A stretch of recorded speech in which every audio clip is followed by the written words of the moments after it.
Polemik tudingan ijazah palsu milik Presiden ke-7 RI Joko Widodo kini bergulir di ranah hukum. Jokowi dan pihak yang meragukan keaslian ijazahnya saling lapor ke polisi. Setidaknya saudara ada 3 laporan ke polisi terkait dengan gonjang-ganjing ijazah Jokowi. Yang pertama, tim pembela hukum atau pembela ulama dan aktivis melapor ke Barreskrim Polri soal dugaan ijazah palsu. Sementara Jokowi melaporkan Roy Suryo CS ke Polda Metro Jaya atas tuduhan pencemaran nama baik. Roy Suryo juga dilaporkan ke Polres Jakarta Selatan oleh Peradi Bersatu. Sementara gugatan perdata tengah berjalan di 2 pengadilan negeri, yakni di Solo dan Sleman. Di Solo, Jokowi, UGM, SMAN 6 Solo dan KPU yang menjadi pihak tergugat. Sementara kalau di Sleman, Rektor UGKM, Wakil Rektor hingga dosen Jokowi dulu ini digugat, atau UGM tadi maksud saya saudara, ini yang digugat terkait dengan ijazah Jokowi. Lalu pertanyaannya, apakah polemik soal tudingan ijazah palsu Jokowi ini bakal menemui titik terang dan meredahkan kegaduhan yang terjadi? Kita bahas usai tayangan berikut ini.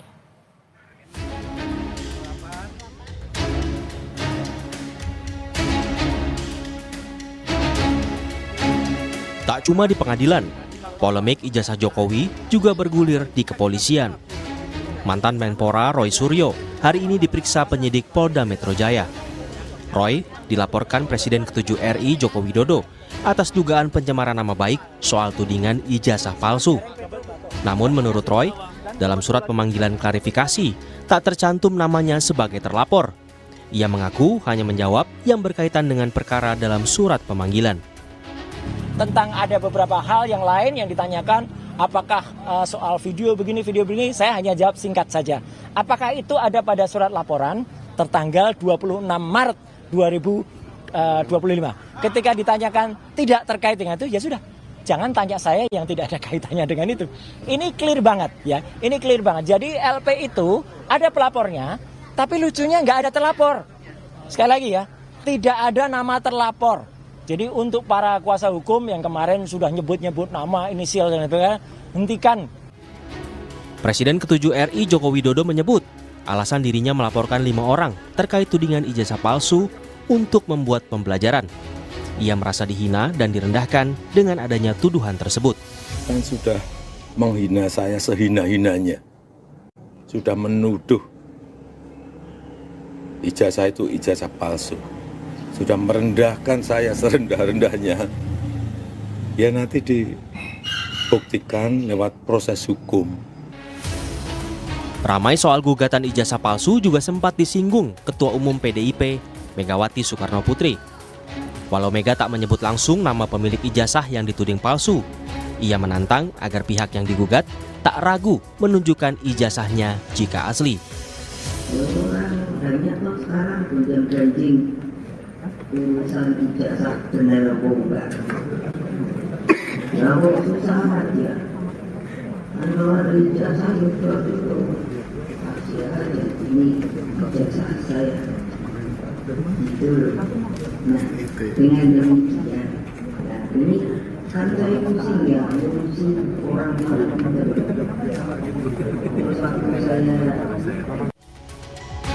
Namun menurut Barisan Relawan Jokowi Presiden atau BaraJP, Megawati seharusnya juga memberi saran ke pihak pelapor Roy Suryo CS yang dinilai memicu kegaduhan. Saran Bu Mega itu udah bagus ya, tapi sebagai negarawan juga Bu Mega sebaiknya juga menyarankan kawan-kawan Roy Suryo dan yang lain itu supaya juga menghentikan apa yang mereka lakukan. Hate speech buat kegaduhan di publik, media sosial itu kan membuat hal-hal yang dianggap mereka betul, nyatanya sekarang Pak Jokowi sudah menyerahkan itu kepada Barreskrim. Kemarin dibawa adik ipar Pak Jokowi dan pengacara ke Barreskrim ijazah tersebut. Selain perkara pidana, polemik ijazah Jokowi juga digugat perdata di Pengadilan Negeri Solo dan tengah dalam tahap mediasi. Sementara di Sleman, Rektor UGM dan dosen pembimbing Jokowi, Kasmujo, yang berstatus sebagai tergugat, akan menjalani sidang perdana pada 22 Mei. Tim Liputan, Kompas TV.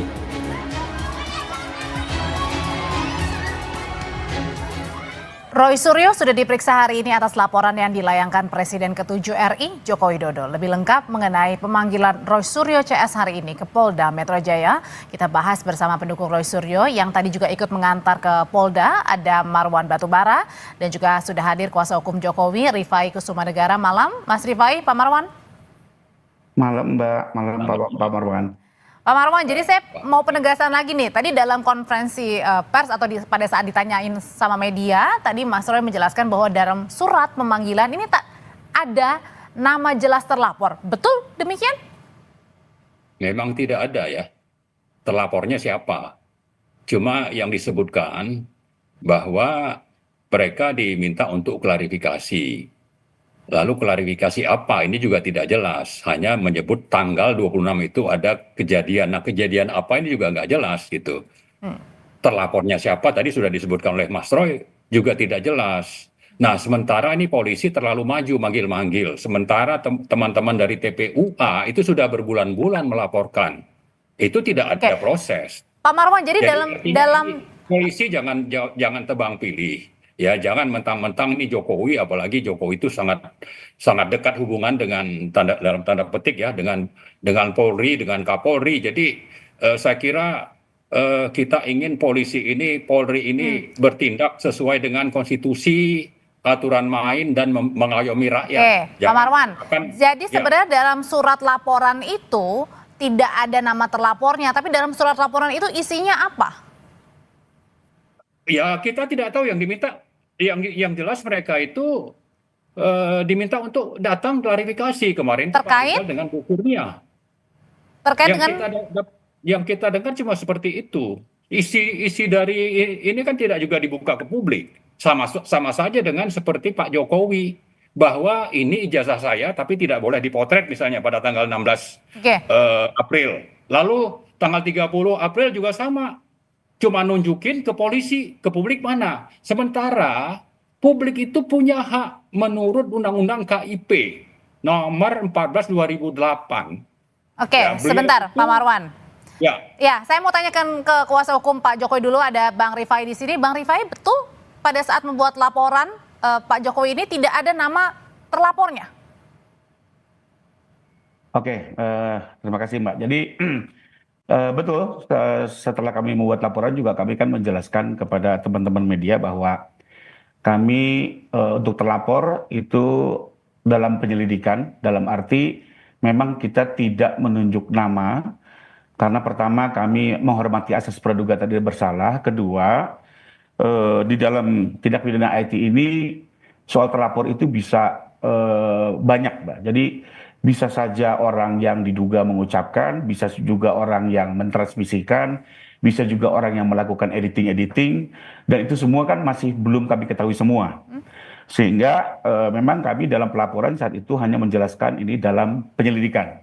Jadi silakan nanti penyelidikan pihak kepolisian lah yang akan mendalami siapa-siapa saja yang terlibat. Nah, lalu apa yang kami laporkan senyata dalam di Polda kemarin? Yang kami laporkan adalah fakta-fakta yang kami ketahui berdasarkan objek-objek yang kami kumpulkan saat itu, ya ada 24 objek. Ini juga kami baru juga menyerahkan objek-objek tambahan, ya, di mana dari objek-objek tersebut memang ada rekaman-rekaman video, ya, di dalam sosial media, ya, yang intinya menguraikan sebuah peristiwa tertentu yang tentunya menuduh Pak Jokowi menggunakan ijazah palsu, ya, dan melakukan sejumlah kata-kata yang kami anggap sebagai penghinaan kepada Bapak Jokowi. Jadi kami menjelaskan fakta. Nah, dari fakta-fakta itu memang kami juga menyebutkan ada orang-orang yang diduga, ya, kami pun menggunakan istilah inisial. Kenapa? Karena lagi-lagi kami menghormati asas praduga tidak bersalah. Kedua, kami memberikan kesempatan penyelidikan yang dilakukan oleh pihak. Dan orang-orang yang tadi memakai inisial itu kemudian yang dari sejak kemarin ini dipanggil, ya? Saya kembali lagi, kita kembalikan kepada penyidik, ya. Karena kami ada satu hal di sini, ya, selain kami juga menjalankan upaya hukum yang diajukan oleh Pak Jokowi. Kedua, dalam menggunakan upaya hukum itu sebaik mendapatkan asas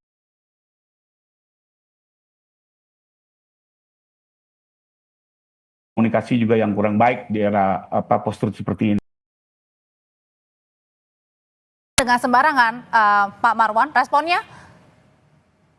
Ya, saya kira kita tidak menuduh dengan sembarangan, makanya dilakukan pelaporan. Ada yang di Solo oleh Pak Taufik, ada yang di Jakarta oleh TPUA, dan pelaporan itu mestinya ya pro justisia.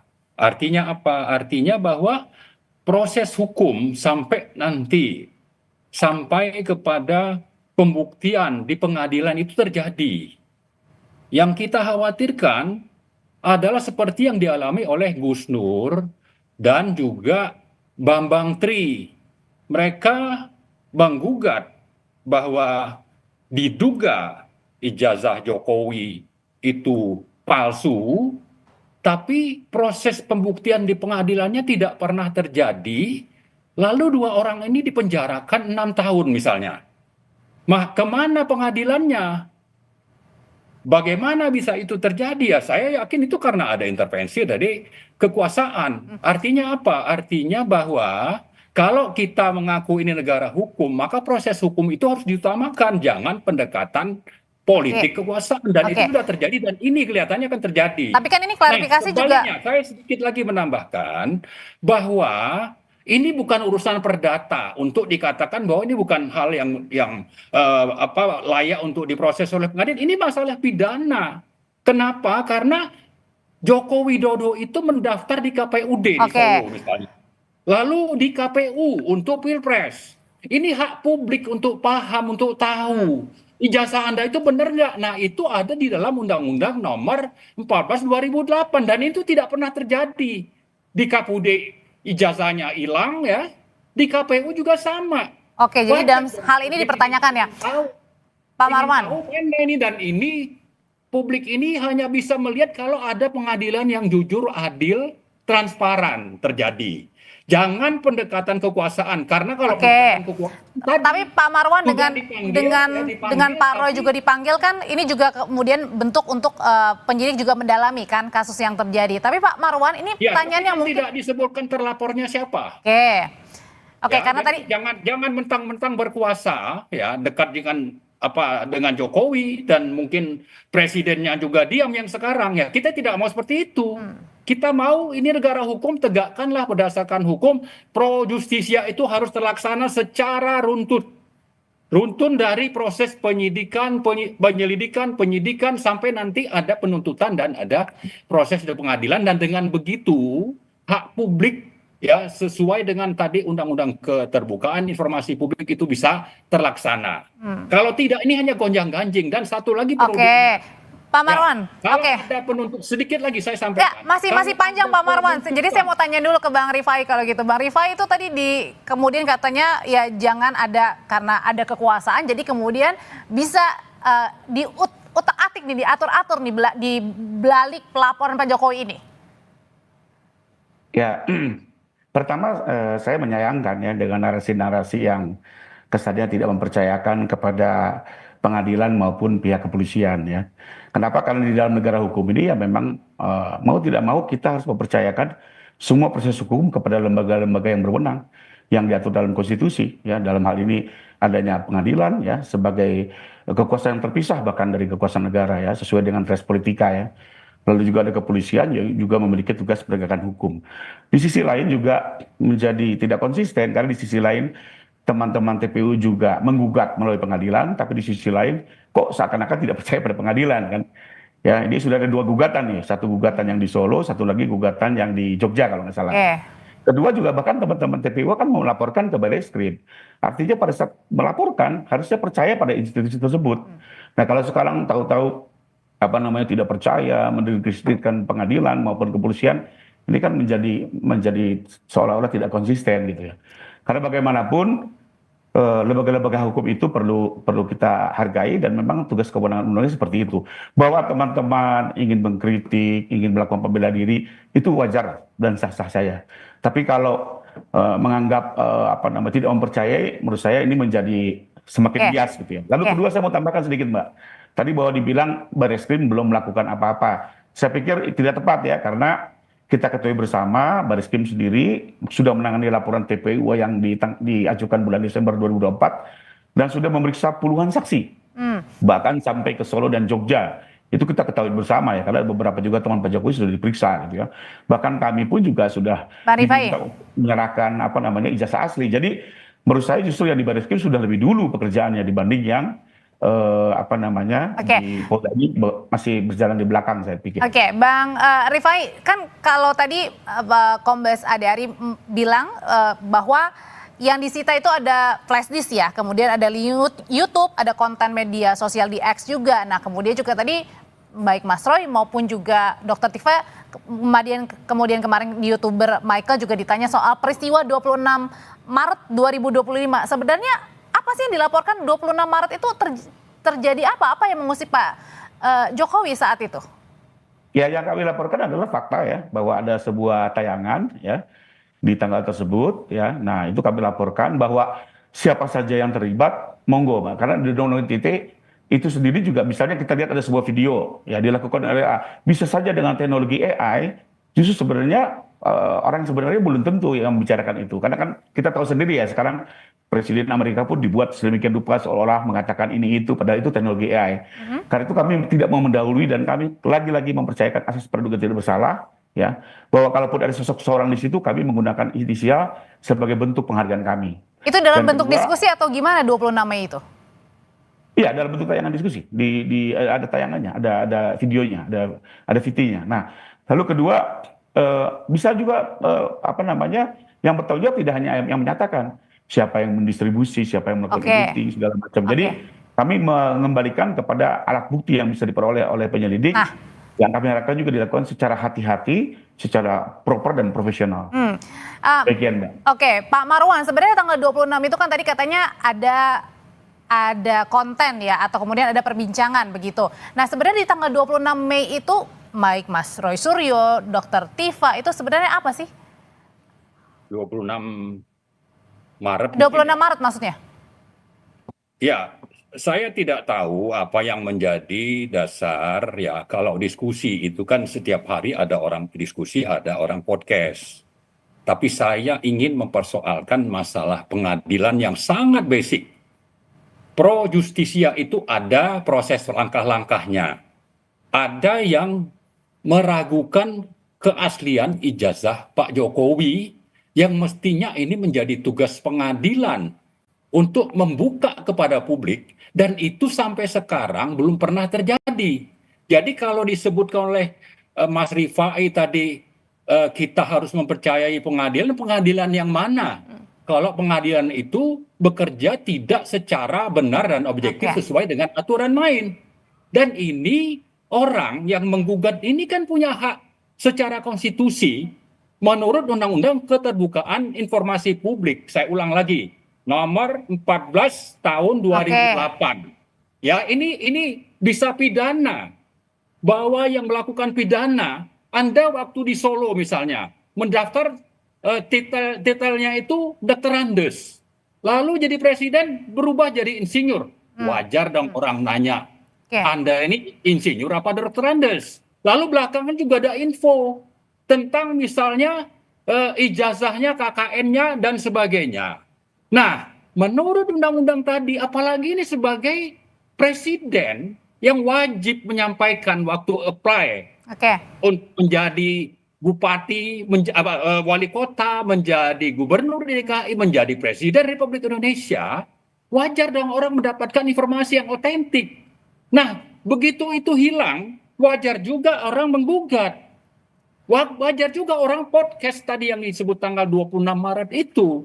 Kenapa ini yang dipersoalkan? Tapi yang paling basic saya sampaikan tadi, bahwa publik punya hak dan yang wajib. Jadi begini, satu hal yang juga coba dibuat untuk di misleading ya, bahwa bukan cuma yang menggugat wajib untuk membuktikan bahwa ini palsu, tapi yang bersangkutan karena ini masalah pidana, wajib juga untuk menunjukkan Anda ini ijazahnya asli.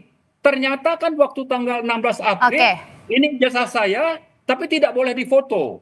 Waktu ke Oke, Polda tanggal 30 saya tanyain hal itu ya, Ya. Pak Marwan. Saya tanyain hal itu ya untuk ditanggapi. Bang Rifai silakan. Yang tentang apa nih Mbak? Yang tadi katanya ingin menunjukkan dan kemudian bisa aja terkena pidana nih. Oh, jadi gini ya, kembali lagi dalam hukum kita boleh memiliki pandangan hukum yang berbeda dan saya menghargai argumen yang disampaikan Bang Marwan. Tapi kami tim penasihat hukum Pak Jokowi memiliki pandangan hukum bahwa sesuai Undang-Undang Keterbukaan Informasi Publik ada terkait dengan ijazah Pak Jokowi justru adalah yang dikecualikan ya. Yang dikecualikan karena apa? Data itu bersifat pribadi dan Pak Jokowi hari ini sudah bukan sebagai pejabat negara, sebagai warga negara biasa. Jadi kami memiliki pandangan Pak Jokowi tidak memiliki kewajiban hukum untuk menunjukkan ijazah tersebut ya. Sesuai Undang-Undang Keterbukaan Informasi Publik maupun juga satu undang-undang yang tidak boleh dilupakan yaitu perlindungan data pribadi. Demikian. Ya, jadi saya kira Oke, dengan singkat. adanya dua pendapat seperti ini, maka sudah menjadi tugas dari ranah di pengadilan di MA untuk membuka ini terbuka kepada publik. Jadi jangan terus berpegang kepada prinsip dari lawyer yang memang sudah berada di bawah kendali Jokowi. Baik. Itu yang terjadi dulu di Solo. Oke. Nah, kita mari buka. Sudah kita tangkap Pak Marwan pesannya. Saya pernah menyampaikan ya bahwa kita terima kasih Pak Jokowi datang melapor, tapi jangan berhenti hanya di sini. Harus ada proses pengadilan yang adil, terbuka, transparan, ya, objektif untuk nanti bahwa ini hak publik namanya presiden. Oke, baik. Presiden Sudah kita tangkap Pak Marwan. Disebutkan sudah tidak menjabat. Beliau ini menjadi komisaris di Danantara. Masih pejabat publik juga. Meski bukan presiden tapi pejabat publik. Ini juga harus bertanggung jawab. Pak Marwan, terima kasih. Berlindung di balik sudah tidak jadi presiden lalu tidak bisa diproses hukum, tidak bisa seperti itu. Terima kasih Pak Marwan Batubara, terima kasih juga Bang Rifai. Selamat malam semuanya. Setelah ini rekan saya Tifa Solesa akan kembali dengan informasi operasi pemberantasan preman yang gencar dilakukan polisi. Juru parkir liar dan preman jalanan dirazia. Tapi bagaimana dengan preman yang berkedok ormas yang kemudian ini bisa menghambat investasi? Kita bahas lengkapnya setelah ini di Sapa